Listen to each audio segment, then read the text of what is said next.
Mis padres invirtieron en la empresa de mi primo diciendo que él sí tenía visión, pero cuando se declaró en bancarrota descubrieron que yo era el único inversor que se negó a ayudarlo porque vi su fraude desde el principio. Ahora dicen que debí advertirles. Siempre he tenido una relación un tanto complicada con mis padres, ¿sabes? No es que nos llevemos mal, para nada, pero digamos que nuestras visiones de la vida, y sobre todo de los negocios, siempre han chocado bastante. Ellos son de esa escuela de pensamiento que cree que la familia es lo primero y que hay que apoyar a los tuyos sin importar qué, incluso si eso significa pasar por alto ciertas señales de alarma. Yo, en cambio, soy más del tipo ver para creer y, sobre todo, analizar para invertir.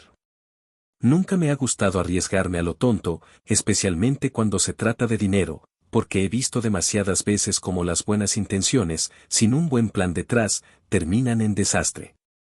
Esta diferencia de criterio se hizo más evidente que nunca hace unos años, cuando mi primo, al que llamaremos Marco para esta historia, decidió lanzarse al mundo empresarial con una idea que, para ser honesto, desde el principio me pareció más humo que otra cosa. Marco siempre ha sido el niño prodigio de la familia, el que todo el mundo decía que iba a llegar lejos, el que tenía esa chispa emprendedora que, según mis padres, a mí me faltaba. Él era el soñador, el visionario, el que no tenía miedo de arriesgarlo todo. Yo, por el contrario, era el precavido, el demasiado analítico, el que le daba 1000 vueltas a todo y, en sus palabras, el que nunca se atrevía a dar el gran salto. Y así fue como, entre halagos y comparaciones, Marco convenció a mis padres para que invirtieran una suma considerable en su flamante negocio. Recuerdo perfectamente las cenas familiares en las que Marco exponía su plan con una elocuencia que solo él poseía. Hablaba de proyecciones ambiciosas, de mercados inexplorados, de cómo su empresa iba a revolucionar la industria. Mis padres lo escuchaban con los ojos brillantes, asintiendo a cada una de sus palabras como si estuvieran presenciando la próxima gran revolución tecnológica. Yo, mientras tanto, intentaba hacer preguntas un poco más punzantes, buscando los detalles, los números, el plan de contingencia, pero mis inquietudes eran rápidamente desestimadas. Mi mamá me decía que estaba siendo demasiado negativo, que por qué no podía ser más optimista, que Marco sí tenía esa visión que a mí me faltaba. Mi papá, por su parte, se limitaba a sonreír y a decir que uno debe apoyar a la familia en las buenas y en las malas, y que esta era una oportunidad de oro que no podíamos dejar pasar. Intenté explicarles mis dudas, les dije que el modelo de negocio de Marco no me terminaba de cerrar, que las cifras no cuadraban, que había demasiadas promesas vacías y muy pocas bases sólidas. Pero mis palabras cayeron en saco roto. Para ellos, era su hijo quien estaba hablando, el que no se atrevía a arriesgar, el que no entendía la verdadera magnitud del genio de Marco. Así que, mientras mis padres desembolsaban una parte significativa de sus ahorros, yo me mantenía al margen. Les dije claramente que no creía en el proyecto, que no invertiría ni un solo peso, y que esperaba que ellos no se arrepintieran. Mi decisión no fue bien recibida, claro está. Me tildaron de egoísta, de desconfiado, de no tener fe en la familia. Incluso hubo algunos comentarios sarcásticos sobre cómo mi falta de visión me impedía ver las grandes oportunidades. Pero yo estaba tranquilo con mi postura. Había analizado la situación con la frialdad que me caracteriza, y algo en mi interior me decía que ese barco estaba destinado a hundirse. Y no me equivocaba, para nada. Lo que no sabía en ese momento era que, a pesar de mis advertencias y mi negativa a participar en lo que yo ya intuía que era un fiasco, el desenlace de esta historia me pondría en una posición bastante incómoda, donde la frase "te lo dije" se sentiría más como una carga que como una victoria. Pero esa es una historia para otro momento, porque por ahora, lo importante es que mis padres, con toda su fe ciega en Marco y su visión, estaban a punto de embarcarse en una aventura que, lamentablemente, terminaría en una bancarrota, dejándolos con las manos vacías y, curiosamente, mirándome a mí, el precavido, como si yo tuviera la culpa de no haberle salvado de su propia decisión. Actualización 1.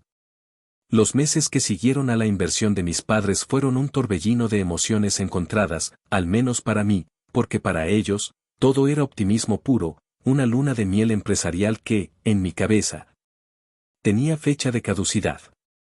Marco, con esa labia que lo caracterizaba, no dejaba de enviarles actualizaciones, siempre cargadas de buenas noticias, de supuestos avances, de proyecciones aún más ambiciosas que las iniciales. Recuerdo una tarde, mientras comíamos, que mi mamá me mostró un gráfico que Marco les había mandado. Era una curva ascendente que parecía no tener fin, representando el supuesto crecimiento exponencial de su empresa. Ella, con una sonrisa de oreja a oreja, me dijo que, si seguíamos así, pronto estarían retirándose y viajando por el mundo, todo gracias a la visión de su sobrino. Mi papá asentía con la cabeza, mientras hablaba de cómo Marco siempre había sido diferente, un verdadero líder, alguien que no se conformaba con poco y que, a diferencia de otros, refiriéndose claramente a mí sin mencionarme, si sabía cómo hacer que las cosas pasaran. Era una constante comparación velada que, aunque me molestaba un poco, ya me había acostumbrado a ella.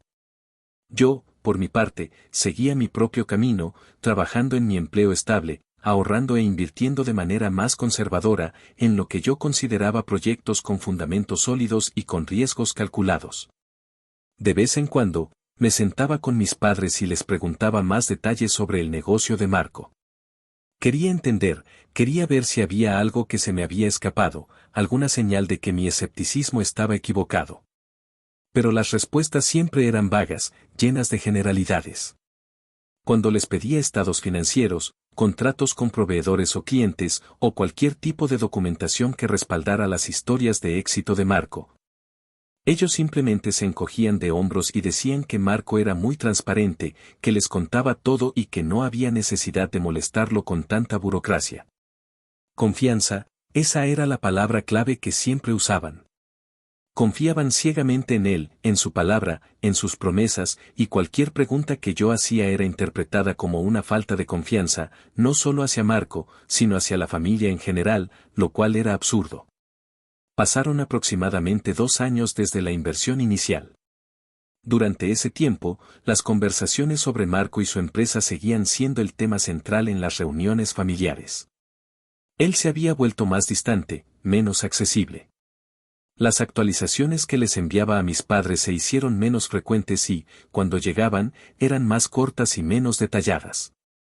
Empezaron a aparecer algunas excusas sobre retos inesperados en el mercado, retrasos en la producción o problemas con el flujo de caja. Mis padres, aunque al principio intentaron justificarlo diciendo que así son los negocios, con sus altibajos, poco a poco empezaron a mostrar un atisbo de preocupación en sus rostros. Ya no hablaban con el mismo entusiasmo de sus planes de retiro o de los viajes por el mundo. La emoción inicial se había transformado en una cautelosa incertidumbre, una que, a pesar de mis anteriores advertencias, aún no los hacía cuestionar del todo la honestidad o la viabilidad del proyecto de Marco, sino más bien la dureza del mercado o la mala suerte. Fue en una de esas reuniones familiares, justo después de una de las pocas y escuetas actualizaciones de Marco, que mi mamá me comentó, con un tono que ya denotaba una preocupación real, que Marco les había pedido una inyección de capital adicional. Dijo que era para cubrir unos gastos imprevistos y asegurar el crecimiento futuro. Yo, que había estado escuchando con atención, sentí un escalofrío recorrer mi espalda. Esto era la confirmación de lo que siempre había temido. Le pregunté a mi mamá si Marco les había explicado detalladamente para qué necesitaba ese dinero extra, si les había mostrado los números, un plan de cómo esa nueva inversión iba a solucionar los problemas actuales. Ella me miró con una expresión de resignación y me dijo que no, que Marco simplemente les había asegurado que era absolutamente necesario y que sin eso, todo lo invertido hasta el momento podría perderse. Mi papá intervino en ese momento, diciendo que Marco les había prometido que esta sería la última vez, que con ese dinero la empresa se estabilizaría definitivamente y que empezarían a ver los frutos muy pronto. Era el clásico anzuelo de un fraude, pedir más dinero para no perder lo que ya se invirtió, una trampa psicológica de la que mucha gente no puede escapar. En ese instante, la imagen de la visión de Marco se desdibujó por completo para mí, dejando al descubierto lo que siempre había sospechado, una estructura inestable, llena de promesas vacías y sin un verdadero sustento. Les dije, con la mayor calma que pude reunir, que ese pedido de dinero adicional era una señal de alarma gigantesca, que las empresas que realmente prosperan no necesitan constantes rescates financieros.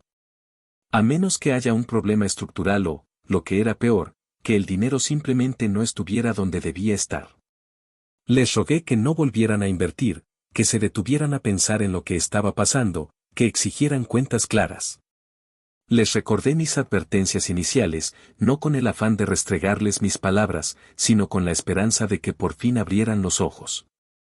Pero la fe ciega de mis padres en la familia y en la palabra de Marco seguía siendo más fuerte que cualquier lógica o advertencia de mi parte. Ellos, a pesar de la creciente inquietud, decidieron apoyar una vez más a su sobrino, convencidos de que estaban a punto de salvar el barco y que, si no lo hacían, serían los culpables de la ruina de Marco y de la pérdida de su inversión original. En ese momento, ya no había nada más que pudiera decir o hacer, solo esperar lo inevitable. Actualización 2. Mis padres volvieron a invertir. Esa fue la gota que colmó el vaso para mí. Ya no era solo la ingenuidad, sino una especie de negación obstinada que me superaba. Después de esa conversación, donde mis advertencias fueron, una vez más, ignoradas, decidí poner aún más distancia emocional con el tema del negocio de Marco. No es que los abandonara, para nada, pero si ellos no estaban dispuestos a ver lo que yo veía tan claro, entonces no había mucho más que pudiera hacer o decir. Las reuniones familiares seguían siendo un campo minado, donde cualquier mención al emprendimiento de Marco era recibida con una mezcla de esperanza forzada por parte de mis padres y una creciente incomodidad de mi lado. Ellos seguían aferrándose a la idea de que la situación era solo un bache, un pequeño contratiempo antes del gran éxito, pero en sus voces ya no había la misma convicción de antes, sino una especie de súplica implícita para que yo también creyera. Pasaron otros 6 meses, o tal vez un poco más, y el silencio de Marco se hizo casi absoluto. Las llamadas de mis padres a él se volvieron más frecuentes y, por lo que podía percibir, cada vez más desesperadas. Primero, les decía que estaba muy ocupado, luego que estaba resolviendo unos problemas logísticos muy complejos, y finalmente, que estaba fuera del país buscando nuevos inversores. Cada excusa era más elaborada que la anterior, y la verdad es que, a medida que pasaba el tiempo, la tensión en casa de mis padres era palpable. Ya no hablaban de viajes o de jubilación, sino de cómo iban a recuperar lo invertido, de si Marco les devolvería el dinero pronto, o de si deberían insistir más. La preocupación se había transformado en una ansiedad constante que les carcomía por dentro. Un día, mi mamá me llamó por teléfono, su voz sonaba temblorosa, apenas audible. Me dijo que Marco no respondía sus llamadas ni sus mensajes desde hacía semanas. Que habían ido a la dirección de la supuesta oficina de su empresa y que el local estaba vacío, con un cartel de se alquila. En ese momento, sentí una punzada de tristeza por ellos, a pesar de que la situación era exactamente lo que había anticipado. Les pregunté si habían intentado localizarlo por otros medios, a través de otros familiares, y mi mamá me confesó que sí, que ya habían hablado con varios tíos y primos, y nadie sabía nada de Marco. Había desaparecido por completo, como si la tierra se lo hubiera tragado. Fue en ese momento, con la voz quebrada, que mi mamá pronunció la palabra que yo había temido y esperado escuchar desde el principio: bancarrota. No solo la empresa de Marco se había ido a pique, sino que él se había declarado en bancarrota, de la noche a la mañana, sin previo aviso, dejando a todos sus inversores en la estacada, y entre ellos, a mis padres. La noticia fue un golpe devastador para ellos. Habían puesto gran parte de sus ahorros, la planificación de su futuro, en las manos de Marco y su supuesta visión, y ahora todo se había esfumado. La ilusión se convirtió en amargura, la confianza en desilusión. Las cenas familiares, que antes estaban llenas de proyecciones optimistas, ahora eran silenciosas, cargadas de reproches tácitos y de una profunda tristeza. Mi mamá a veces lloraba en silencio, lamentándose por haber creído ciegamente, por no haberme escuchado. Mi papá, el que siempre había defendido la visión de Marco, se mostraba derrotado, casi en shock, incapaz de procesar la magnitud de lo que había sucedido. La estafa, porque eso era lo que había sido al final del día, una estafa descarada, había dejado una cicatriz profunda no solo en sus finanzas, sino también en su confianza y en la dinámica familiar. Y en medio de todo ese caos y esa desolación, mis padres voltearon a verme a mí, no con la rabia o el resentimiento que uno podría esperar de quien no ayudó, sino con una mirada que combinaba arrepentimiento y, curiosamente, una especie de reproche. Una mirada que, sin necesidad de palabras, decía: tú lo sabías, tú lo viste venir, ¿por qué no nos advertiste con más fuerza? ¿Por qué no nos detuviste? Como si la responsabilidad de sus decisiones recayera de alguna manera en mí, el único que, desde el principio, se había negado a subirse a ese barco a la deriva. Actualización 3. El ambiente en las reuniones familiares después de la bancarrota de Marco se volvió denso, casi irrespirable, cargado de un lamento silencioso y de una culpa tácita que flotaba en el aire. Mis padres, antes tan llenos de vida y de planes para el futuro, ahora se veían más envejecidos, con una melancolía que les opacaba la mirada. Habían perdido una suma considerable, sí, pero lo que más les dolía era la traición de alguien de su propia sangre, de alguien en quien habían depositado toda su confianza y sus sueños. La decepción era un peso constante sobre sus hombros, y aunque no lo decían directamente, yo sentía que en el fondo se reprochaban a sí mismos por no haberme escuchado. Pero lo que no esperaba era que esa tristeza y ese arrepentimiento se transformarían, poco a poco, en una especie de resentimiento hacia mí. No era un resentimiento abierto o agresivo, sino más bien una insinuación constante, una serie de comentarios sutiles que, sin decirlo explícitamente, me culpaban por no haber sido más insistente en mis advertencias.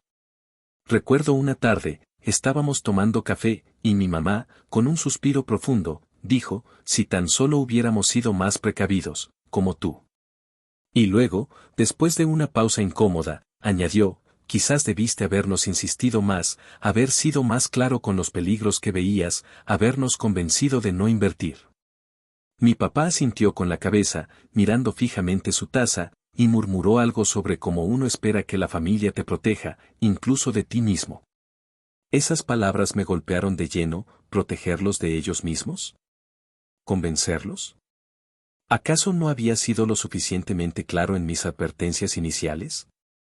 Había expresado mis dudas, había señalado las inconsistencias, había explicado por qué no invertiría. Pero para ellos, mi negativa a participar en el fraude de Marco no era suficiente. Aparentemente, mi responsabilidad iba más allá, debía haberlos forzado a ver la realidad. La situación era paradójica y profundamente injusta. Yo era el único que había visto el fraude desde el principio, el que había advertido sobre los riesgos, el que se había negado a participar en lo que era claramente una estafa. Y ahora, después de que todo se derrumbó, ellos me miraban como si yo hubiera tenido la obligación moral de salvarlos de su propia ceguera, de su fe ciega en un proyecto sin pies ni cabeza. Sentía que se les olvidaba que eran adultos, con la capacidad de tomar sus propias decisiones, y que mi rol no era el de un guardián financiero o un profeta que debía vaticinar con pelos y señales el desastre inminente. Mi papel había sido el de un hijo que compartía su opinión y su análisis, basado en la lógica y la experiencia, no en la obligación de imponer mi visión sobre la suya. Los comentarios no cesaron. Cada vez que salía el tema del dinero perdido, o de cómo iban a reorganizar sus finanzas, siempre había una indirecta, una frase cargada de reproche sobre cómo yo, con mi visión y mi claridad, podría haber evitado la catástrofe.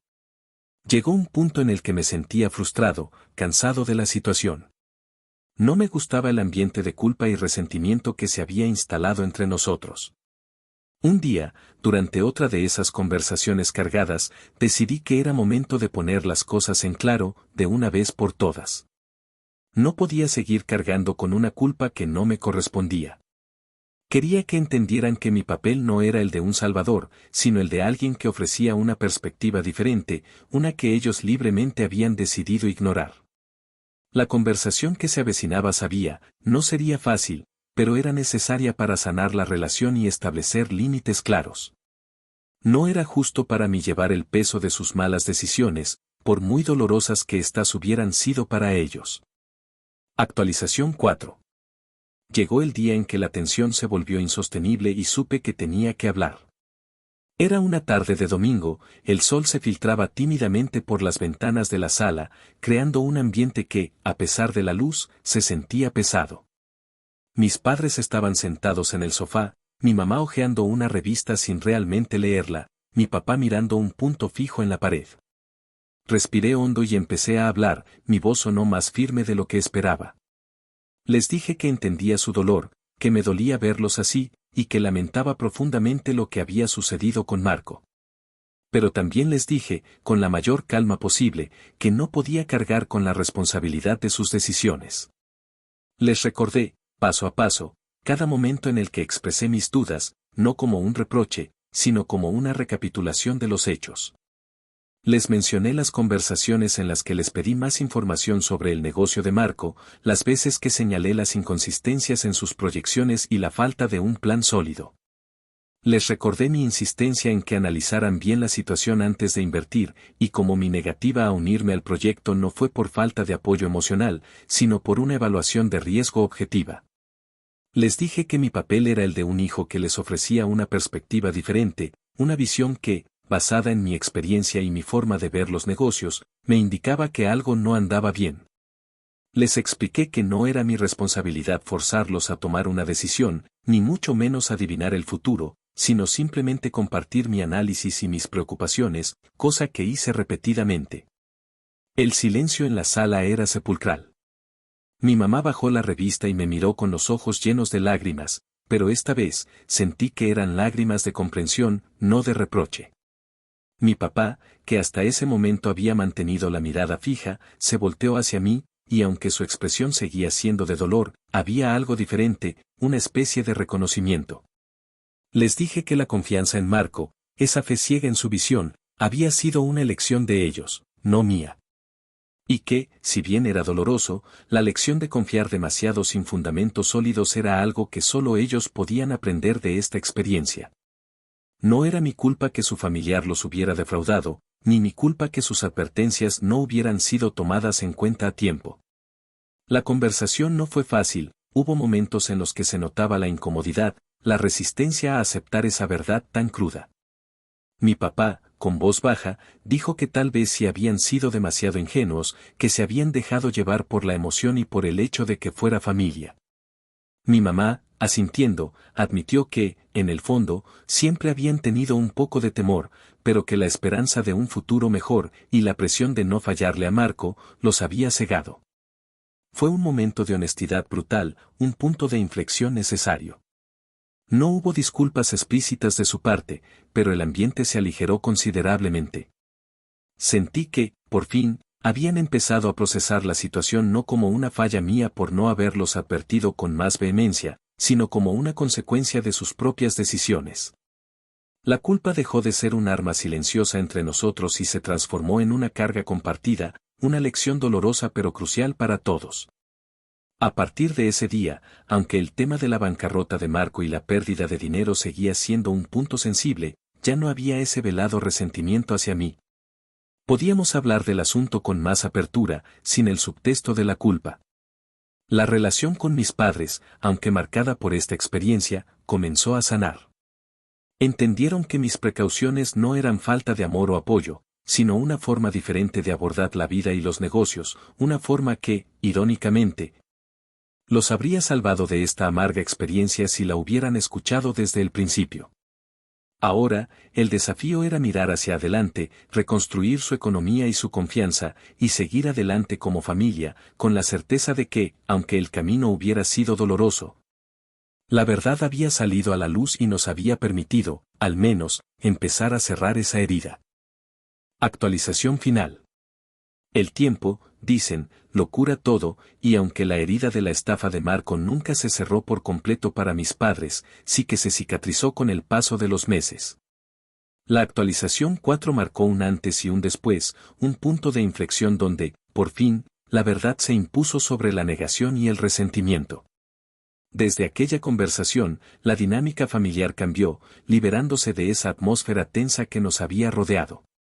Mis padres, aunque todavía con el peso de la pérdida, empezaron a enfocar su energía en la reconstrucción, tanto de sus finanzas como de su propia perspectiva sobre las inversiones y la confianza. Recuerdo que mi mamá, un día, mientras estábamos regando las plantas del jardín, me comentó que, irónicamente, la situación les había servido para abrir los ojos de una manera que nunca hubieran imaginado. Dijo que, antes, eran demasiado confiados, especialmente cuando se trataba de alguien de la familia, y que esa experiencia, por dolorosa que fuera, los había enseñado a ser más críticos. A no dejarse llevar solo por las emociones o por la palabra de otros. Mi papá, por su parte, empezó a leer libros sobre finanzas personales y a informarse más sobre cómo funcionaba el mercado, algo que jamás hubiera hecho antes. Incluso me pedía consejos, me preguntaba sobre mis inversiones y escuchaba con atención mis explicaciones, algo que antes simplemente desestimaba con un tú siempre tan complicado. Era un cambio notable, una señal de que, a pesar de todo, habían aprendido una lección valiosa. En cuanto a Marco, la última noticia que tuvimos de él fue a través de un tío lejano. Nos enteramos de que había intentado iniciar otro negocio en otra ciudad, pero que, una vez más, había fracasado estrepitosamente. Al parecer, su reputación no precedía, y la gente ya no confiaba en sus promesas vacías. Mis padres no mostraron ni rabia ni satisfacción al enterarse, solo un cansado ya lo veíamos venir. Creo que, en el fondo, habían logrado soltar esa parte de la historia, conscientes de que seguir aferrados al rencor no les traería de vuelta lo perdido. La relación con mis padres, aunque pasó por momentos de prueba, salió fortalecida. El respeto mutuo creció, y la comunicación se volvió más honesta y directa. Entendieron que mi escepticismo inicial no era una falta de amor o apoyo, sino una forma de protección basada en la lógica. Yo, por mi parte, aprendí la importancia de la paciencia y de cómo, a veces, las personas necesitan tocar fondo para poder ver la realidad. Aún hoy, cuando hablamos de decisiones importantes, mis padres me consultan con una seriedad y una apertura que antes no existían. No se trata de que yo tenga la razón siempre, sino de que ahora valoran mi perspectiva, la analizan y la contrastan con la suya, lo cual es un gran avance. Esta experiencia, aunque traumática en su momento, nos dejó una lección invaluable como familia, que la confianza debe ganarse con hechos, no solo con palabras o lazos de sangre, y que la visión sin fundamentos sólidos es, al final, solo una ilusión destinada a desvanecerse. Y yo, el único inversor que se negó a ayudarlo porque vio el fraude desde el principio, ya no siento la carga de tener que haberles advertido más fuerte. La verdad, por dolorosa que fuera, finalmente los liberó, y a mí también.